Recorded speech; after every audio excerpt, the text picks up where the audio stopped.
श्रीमद् भागवत गीता यथारूप, जिसे वेदांती अप्रकट तथा विनाशी बताते हैं, जो परम गंतव्य है, जिसे प्राप्त करने पर कोई वापस नहीं आता, वही मेरा परम धाम है। तात्पर्य: ब्रह्म संहिता के में भगवान श्री कृष्ण के परम धाम को चिंतामणि धाम कहा गया है, जो ऐसा स्थान है जहाँ सारी इच्छाएं पूरी होती हैं। भगवान कृष्ण का परम धाम गोलोक वृंदावन कहलाता है और वह पारसमणि से निर्मित प्रसादों से युक्त है। वहाँ पर वृक्ष भी हैं जिन्हें कल्पतरु कहा जाता है, जो इच्छा होने पर किसी भी तरह का खाद्य पदार्थ प्रदान करने वाले हैं। वहाँ गौएं भी हैं जिन्हें सुरभि गौएं कहा जाता है और वह अनंत दूध देने वाली हैं। इस धाम में भगवान की सेवा के लिए लाखों लक्ष्मियां हैं।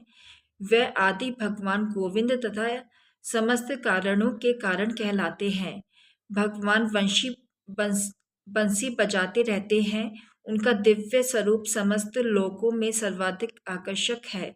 उन्हें नेत्र कमल दलों के समान है उनके नेत्र कमल दलों के समान है और उनका शरीर मेघों के वर्ण का है। वह इतने रूपवान है कि उनका सौंदर्य हजारों कामदेवों को मात करता है। वह पीत वस्त्र धारण करते हैं, उनके गले में माला रहती है और केशों में मोरपंख लगे रहते हैं। भगवत गीता में भगवान कृष्ण अपने निजी धाम गोलोक वृंदावन का संकेत मात्र करते हैं, जो आध्यात्मिक जगत में सर्वश्रेष्ठ लोक है। इसका विशद वृत्तांत ब्रह्म संहिता में मिलता है। वैदिक ग्रंथ बताते हैं कि भगवान का धाम सर्वश्रेष्ठ है और यही परम धाम है।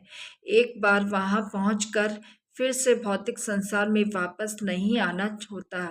कृष्ण का परम धाम तथा स्वयं कृष्ण अभिन्न है, क्योंकि वह दोनों एक से गुण वाले हैं। आध्यात्मिक आकाश में स्थित इस गोलोक वृंदावन की प्रकृति वृंदावन इस पृथ्वी पर दिल्ली से 10 मील दक्षिण पूर्व स्थित है। जब कृष्ण ने इस पृथ्वी पर अवतार ग्रहण किया तो उन्होंने इसी भूमि पर, जिसे वृंदावन कहते हैं और जो भारत में मथुरा जिले के 84 वर्ग मील में फैला हुआ है, क्रीड़ा की थी।